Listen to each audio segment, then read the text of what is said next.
morning, guys. You're welcome to my YouTube channel, depending on when you're seeing this video. So I want to show you how I celebrated my Xmas stroke, ending the year in a good vibe, cooking for the needy, like a large quantity of people. So these are the minerals I'm going to share to them. Then water.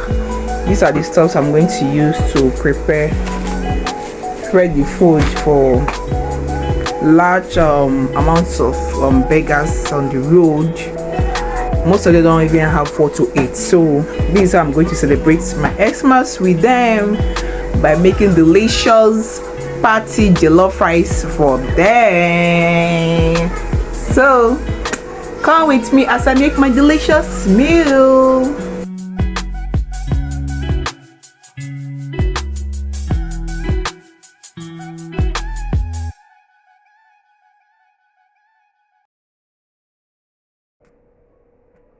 This one is crayfish.